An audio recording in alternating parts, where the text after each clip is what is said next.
Ooh, that looks tasty. Welcome, folks. Today the Hungry Gamer is back with another Kickstarter preview, and today we are talking about Merchant's Cove Mastercraft from Final Frontier Games and designed by Carl Van Osteren and Drake Villarreal.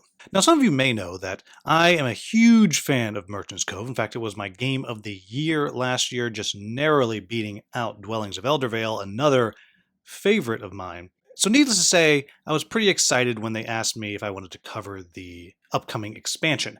Now, what the expansion is it is 4 new characters that you're able to put into your Merchant's Cove game. Now, for full clarity, I'm not going to go through and explain how Merchant's Cove itself works. Rather, I'm going to do a relatively quick overview of all 4 of the different new characters, and then at the end I'll talk about my thoughts on each of them. So, with that said, if you're not interested in how the 4 characters are played and just want to jump ahead to my final thoughts, then you want to go to the timestamp on the screen right now. Now, the first of the characters that we see here is the Diver. And the Diver is a push-your-luck bag building style game. And these 3 crabs shouldn't be here. Let me get those out of the way. I will say that the Diver is, compared to some of the other merchants from the original game, is actually very simple to play, in that you actually only have 3 places that you can go. You can go here, which allows you to take actions on the North Shore, which will be 1 hour per action that you do. So you have the option to spend coins and gems, I'll tell you how to get those in a minute, to buy additional maps or lantern tokens, and each one of those simply costs, the price here in this case, 2 coins, plus 1 more coin for every map that you've purchased, or down here with the lanterns, 2 gems plus 1 more gem for every lantern you've already purchased. However, there is the dark huts that you can go to. This is the hut action. And in this case, you can take a corruption and spend a gem and a coin to take one of these nets right here. Then on the south shore, you're able to use your coins and your gems to create small goods or big goods, and the color of the gem will determine what color goods you're going to have. And then you're also able to take a dark hut action, which will get you a corruption, but then you can move all of the gems and coins you want from one shore to the other shore. Now, the important thing here is for every single hut action you take, be it making a good, buying a lantern, or buying a map, etc., it will cost you 1 hour for every single one that you do. Now, the next thing I'm going to talk about is the staff board. And I'm going to talk about this before I talk about the main action that you're taking as the Diver. And every time that you hire a staff, and I'll tell you how you do that in a minute, you will place them down on the board here. But on this board, you actually are never able to run your staff. Rather, you place them there, you'll get whatever bonus they have immediately, and you'll get another token that you're able to then drop into your bag as you're drawing things out of the bag. Now, let's talk about the core of the game. The core of the game is when you come over here and you will be taking a dive action. And you'll see over here you have 3 different dive packs you can use, and you just decide which one you want to fill up first, and you get to draw that many tokens out of your bag. And you'll see you have one with 5, one with 4, and one with 3. And so let's just assume I'm going with this one, I'm going to draw 4. And so I draw my 4 things out of the bag, and I get a crab. Well, the crab has to go right here, and every time you get a crab, you go down 1 space into the water. And then I get a gem, and another gem, and a coin. Well, that's pretty good for me. The gems and coins go right into my bag, and now I have a choice. I can stop, or I can keep going. Now you'll see I only have 1 space left, so I will say I'm going to draw again, and lucky me, I got another gem. Now my pack is filled up, so I drop down 1 more space. And then I could choose to draw again if I wanted and try to fill up one of my other packs. And so let's just say I had a slate of crabs come out, and they're chasing me, so now I have 4 more crabs, so I go down 1, 2, 3, 4, all the way down to here. Now, this is important because you'll see I have this lantern right here, and you'll see that the dive action is only 1 hour. If I stay equal to where the lantern is, it will only cost me 1 hour. However, if I am down further than the lantern, then it's actually going to cost me 2 hours. And if I get below the space here, it's actually going to cost me 2 hours and a corruption. Now, the lantern is going to move down every time you draw from your pack, and you pull a lantern, in which case you slide it down, and you just place the lantern right there. As you go through, maybe you draw a map, and you can place the map up right up there. And you'll have that map so you can spin that when you would like. And I'll tell you about the map actions in just a moment, as I promised. The other thing that might happen is maybe you draw a net. And a net, when you draw that, you place it here into the crab area. Now, that doesn't actually do much of anything, except what it will do is if you have bought one of these nets and you draw a crab, you're actually then able to place the crab here, and then if you draw another net, at the end of the round, you will actually get to keep that crab, and it will stay here to start next turn, which will immediately send you down further into the water. Now, this is why that matters, because at the end of the round, after you said, okay, I'm done, and I'll say if you hit the bottom, there's a number on each one of these, and you'll actually have to lose that many things out of your pack. So in this case, if I hit the bottom, I'd have to lose 2 of my tokens here of my choice. You're going to look and see how many maps are above you, and you're also able to use any you've drawn over here. Now, what you're going to do with those is you're going to spend those to either hire townsfolk, in which case it costs an increasing number of maps, depending on how many townsfolk you've already hired. You can use them over here to simply get these new coins that you're able to then put into your bag and have the potential to draw. Or you're able to come down here and get these gems, which again, you need to make your goods, but when you unlock 2 of them, you'll see that's how you also unlock the sponsorships. Now, there's a few other details, such as what this space does here, but I'm not going to go into all the details in super depth because there are 3 more characters for us to talk about. So, let's move on to the Pastry Chef. All right, now let's talk about the Pastry Chef.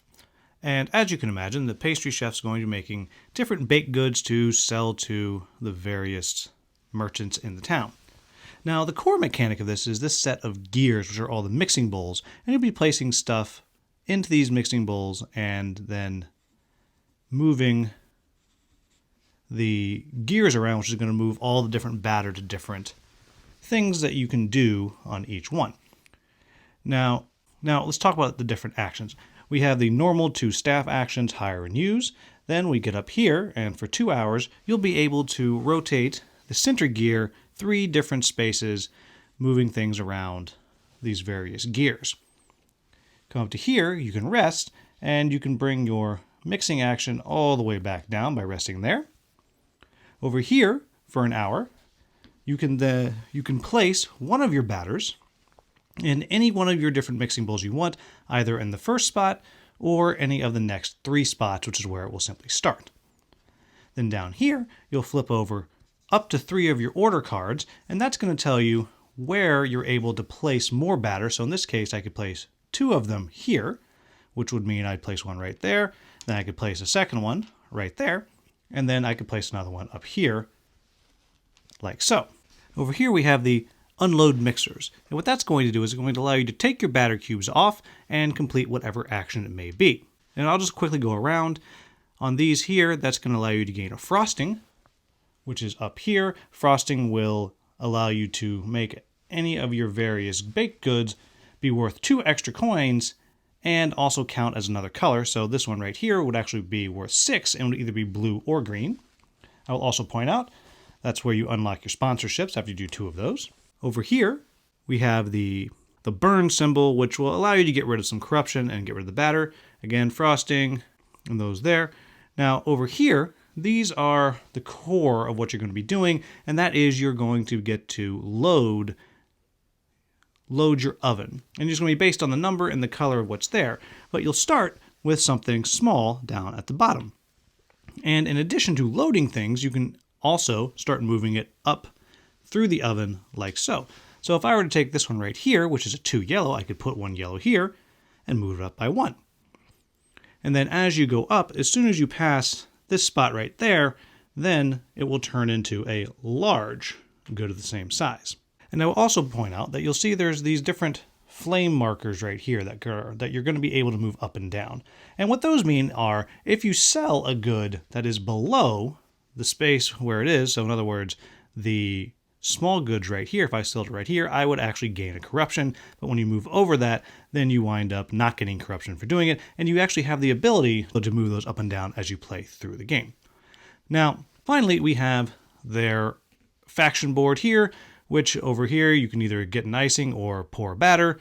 You can rotate the central mixer 2 ticks. You can remove 2 of your batters from the mixer or get rid of a corruption.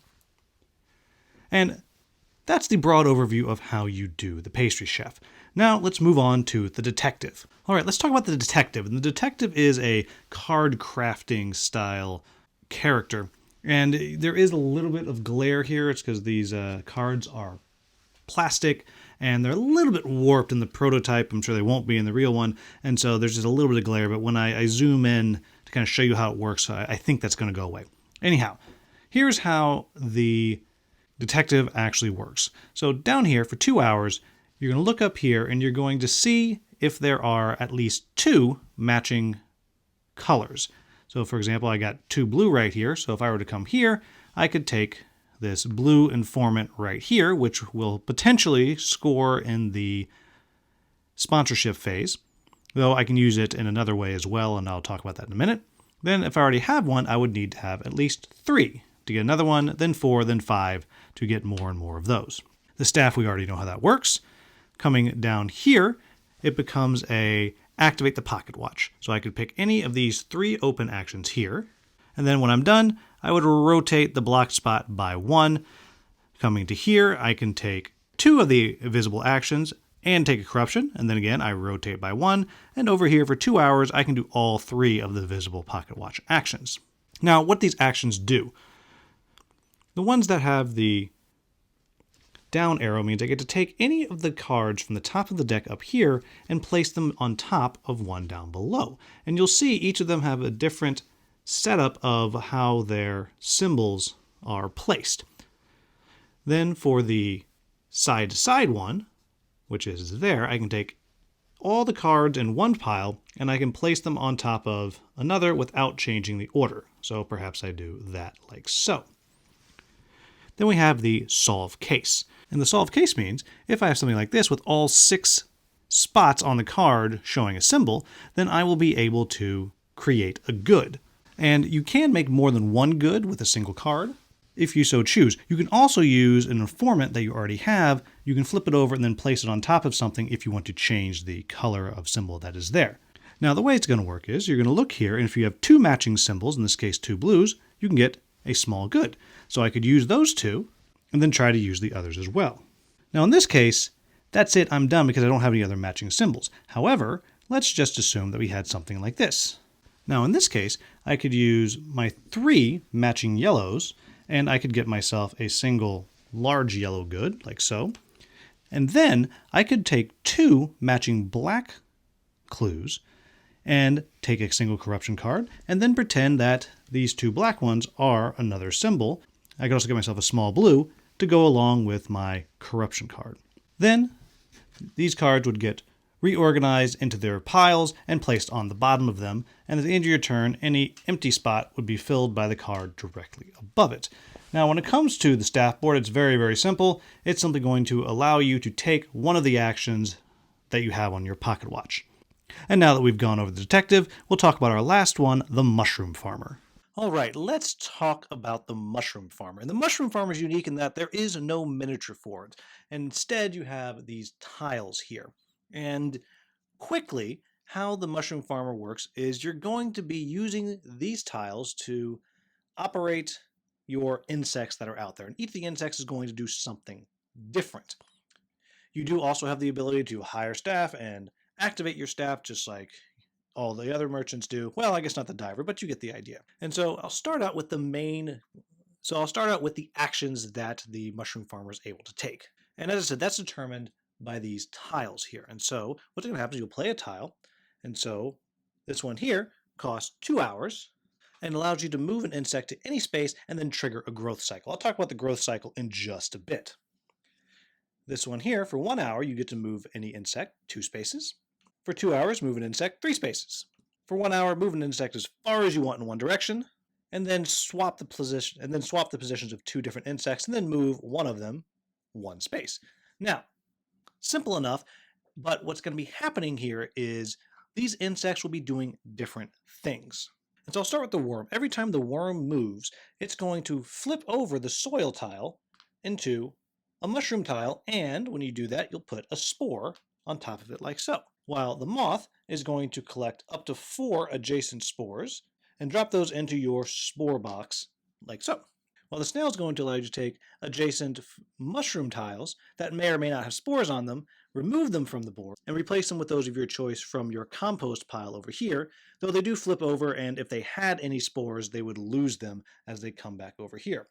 Finally, we have the firefly. The firefly is going to give you a single white spore into your spore box and trigger a growth cycle. And I mentioned the growth cycle before with the mushroom farmer tiles. Now, the growth cycle is how you're going to get your goods. First off, if you have 2 white spores, you're going to get to turn both of those into a spore of any color that you want and discard a corruption card. If you happen to have 2 black spores, you're going to turn them into 2 spores of any color that you want, though you also have to take some corruption. Then every 2 matching spores, you're going to be able to turn those into a small good, and at the end of it, you're going to be able to take any mushroom that you want out of your spore box and put it on sale. Now, there is a little bit more to it that actually happens first, but I didn't have it set up right, so I couldn't show you. The other thing that can happen is if you already have mushrooms in there during a growth cycle, and this happens simultaneously, these 2 steps, all large mushrooms will immediately turn into 2 small mushrooms. So that large yellow would turn into 2 small yellows, and the small green would turn into a large green. And then the use of the spores, like I mentioned, will go ahead and happen after that. Now, the last thing to point out has to do with this spot right up here. And what this here is telling us is, as you play these tiles, depending on how many you have already played before you pull them all back, will determine the rewards you get. You see, you can actually play the same action over and over and over again as the mushroom farmer if you want. But if you pull back when you only have 1 tile out, you're going to take 2 corruption. If you pull back after you have 2 tiles out, you'll get 1 corruption. 3 tiles, nothing happens. 4 tiles, you get a free movement. But if you have all 5 out, you'll get to do a movement, or you can claim one of your sponsorships. And that's a free action you have at the beginning of each turn. The last thing has to do with the staff that you can get. The first one lets you place any color spore, not black or white, into your spore box. The next one lets you start a growth cycle. The next one lets you recall your tiles, including the one that you just played on that action, though you get to pretend that you were 1 tile higher. So if you only had 2 out, instead of getting a corruption, you would get nothing at all. And then, of course, discard a corruption. And that's the core of how the mushroom farmer works. And so finally, let's talk about the actual expansion to the game itself. First off, it's going to come with a new color meeple, and that is the Paladin. They'll have their own faction hall that you'll put onto the game board. And every time a Paladin winds up at a dock, they count as a wild worker, so you'll get to choose what color they are. Also, just like you have the Rogues card, you will have a Paladin card. It's going to tell you how many Paladins go into the bag and what happens. In this case, when a Paladin goes to a dock, whoever put it there, they get an honor, and anytime they go to the faction hall, everyone's going to get an honor. And I'll tell you what honor is in just a minute. And there are multiple different Paladin cards that'll come in the game.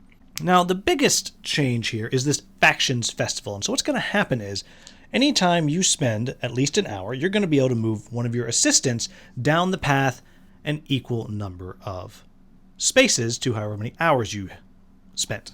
And also, before or after you move your timepiece, you'll be able to recall the assistants and claim whatever the reward is that they are standing on.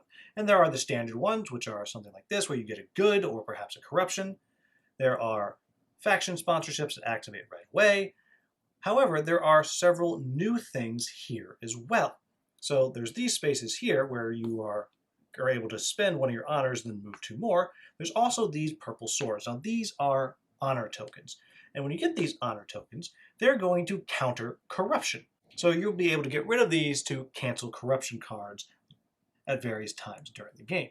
Now, perhaps more interesting are some of these others. There are advertisements that you can get. And you'll see you can collect those at various spaces. And what these are is they basically are 1-round uses of a sponsorship. So if I have this for that turn, I would get a red sponsorship for that particular round. Also of note are these display cases. As you get these, it's going to add +2 to the base value of whatever good you're selling. So if you put something that's worth 4 in there, it's actually going to be worth 6.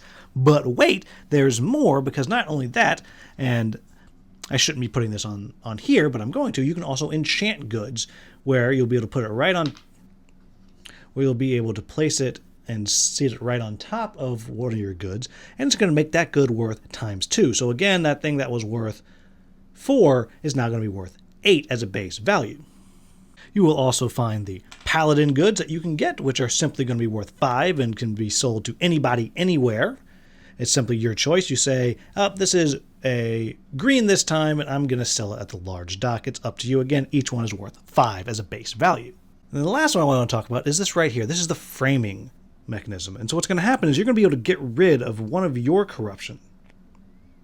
Then every other player is going to lose gold equal to the penalty from the discarded card. So if there was a single corruption skull on there and there was 2 rogues in the faction hall, every other player would lose 2 gold. If there were 2 corruption markers on there, then they would lose 4, and you get the idea. And that's the rough overview of how this faction festival works. So, what do I like about this game? Now, before I go any further, just another disclaimer.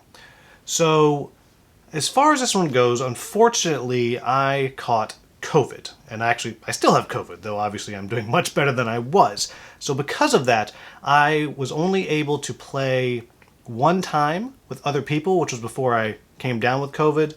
And I got to play one-on-one with 2 of the characters, and then playing through the other 3 characters I had to do solo. And that also means that the expansion board itself, I have not gotten to actually play with other than kind of messing about, playing kind of two-handed, and then pulling the parts of the expansion that I'm able to include in a solo game, putting it in there. So do keep that in mind. I don't actually have the full experience with the expansion board, though I do feel like I have a good understanding of how it's going to work, so I'm going to still try to talk about it. But just understand that. So, what do I like about the expansions? First off, it is everything that is enjoyable about the original characters. You're getting the same thing. By that I mean each of these different games is its fun own little mini game. And just like I said originally, I think you would have a solid game if any one of these merchants was what everybody was doing. And the same thing applies to the new ones, is they're all fun, and they're all different, and they all tickle different parts of your brain as you're trying to figure out how to puzzle them out. And from the couple of games I played with each of them now, they don't seem like they're any more or less powerful than any of the others. Now, I know originally, in the original game, people would swear up and down that the captain was overpowered, and other people would swear up and down that the blacksmith's overpowered. And I think you're going to get the same thing with this. And the reason that I believe that people thought some were overpowered and some were underpowered is just because of them, specifically. So for me, I am really not good when it comes to using the captain. It's not very good with the captain. But I am very good with some of the others. And I think you're going to find the same thing, because some of these, that just connects with your brain and your playstyle and what you like to do and how you're able to see things. Now, with that said, I personally found that the diver was the most interesting one to me, because it played to me the most differently than all the rest. And just some of the things you're doing, it's just felt so very different. However, that doesn't mean that the others aren't a lot of fun. I think for the type of person who likes the game Sulkin, you're really going to enjoy that delayed reaction that you're getting from playing with the Pastry Chef as your batter cubes are slowly moving around. I think there's a lot to be said for that. For me, that one was probably the hardest one for me to actually do well with, because, well, I'm terrible at Sulkin. So, there you go. I found the detective to be really a fascinating puzzle that you're playing as you're stacking these cards up and trying to make them all work out, while at the same time trying to time it out to where you're able to do your solve of the puzzle at the exact right time. I really did find that to be really interesting. I actually will say I found that one to be the simplest of the 4 new characters to actually play, because it just, you can always see what it is that you're going to get at any given time. There is pretty much no randomness. So I actually kind of equate this one to the Chronomancer, where you pretty much have perfect information the entire time. Maybe a little bit less so with the detective. And then the last one is the Mushroom Farmer. Now, for 2 reasons, I held off on playing the Mushroom Farmer. 1, because it seemed the most complicated. 2, I hate mushrooms. Oh my God, I hate mushrooms with every fiber of my being. But I love this game, so I bucked up and I tried it. But the use of the 4 different insects and moving them around and just moving the soil to the one side and moving the soil back from the compost back to the thing and flipping and putting and it just seemed like a lot to me. And what I liked about it is it's not.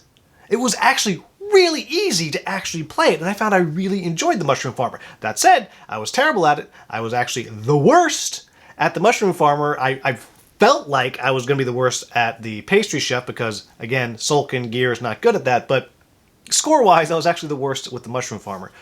But what I'm getting at is all of them are doing the same type of thing that you got from the initial characters. They all play completely differently. None of them is anything like any of the other characters from the expansions or the core game, and that's great. Because again, you're taking what is a relatively simple core game of Merchant's Cove, of getting goods and selling goods and manipulating that market, which is really all it is, but it's making it so different every single time. And it's activating different parts of your brain, and it's keeping this game fresh, even though it's already crazy fresh because there's so much content if you got the secret stash that came with the original campaign or you pick that up.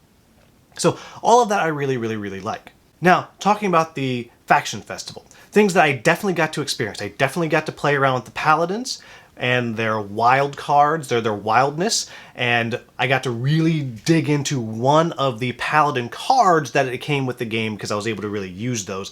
And I gotta say, I really enjoyed it. I liked having that wild customer at the dock. I liked the decision that you had to make of where are you going to put it. It just kind of opens the game up a little bit more when it comes to selling, which I really, really enjoy. And then having the Paladins do different things when they go into the boat or get to the dock, just like the Rogues do, I think that really works well. Now, what I like about the faction market board, now again, I don't fully know this is, what I like about it is that one, it increases that interaction. Because as you're doing the framing, it's allowing you to get rid of your own corruption, but it's also messing with the other players a little bit, which means that everyone now always has a vested interest in how many rogues are going into the lair. Because in the original game, you could just not worry about it until the end and then burn out all your corruption if you had a plan. And so I like how that works. I like how the honor system seems like it's going to work in practice, and all of that I like. I like the way you can get more sponsorships by going down those tracks. All of that I think is going to work really, really well. So, what are my quibbles with the expansion? Well, the first thing is, if you did not like Merchant's Cove, this is not going to make you like it, okay? These new characters aren't suddenly going to be like, oh, I love this game that I hated before. That's not going to happen. This is something that's just expanding on what was already, in my opinion, really, really good. And my other quibble is, I think there's a potential with the faction board that is going to slow the game down a little bit. Now, I don't find Merchant's Cove to be a particularly long game, but when you're hit with players with AP, and if you're playing a 5-player game, and there are times when it can be 3 turns for each player, in theory, before you get to go again, downtime can, in theory, add up. It's the same thing while you're waiting for players to send their meeples down the faction board. It is something that could happen. It might increase the playtime, which might not be something that you're interested in. Which, that, of course, makes sense because the Faction Festival is adding a little bit of complexity to the game, which, of course, might increase the playtime a little bit, but just something to think about. And then the last thing is, I hope that they have a strong plan for how the pieces that are going to be added onto the original game port are going to fit. Because there's a new Paladin faction hall. I don't know where that's going to actually go, to where it fits with the cards and everything on the board. I'm sure they have a plan, but I just don't know what it is. Same thing with the Paladin card. Where does that actually going to go on the board to where it makes sense, it doesn't feel cluttered? Now, that's simply a graphic design thing, and I happen to think the design on the original Merchant's Cove board is really, really good, so I'm not overly worried about it, but just something to keep in mind. So, there you have it, folks. That is Merchant's Cove Mastercraft. I obviously am still very high on this. This, I think, only makes the game better, and if you're someone who likes Merchant's Cove, then you absolutely need to back this. Just for the characters alone, I think the Faction Festival is something that is going to be one that you will put into the game and take out of the game kind of off and on, depending on your mood, really, and I think that's a good thing. So, there you have it, folks. That is Merchant's Cove Mastercraft. As always, if you found this video useful, please like, subscribe, and share. Thank you so much for watching. Have a wonderful, wonderful day.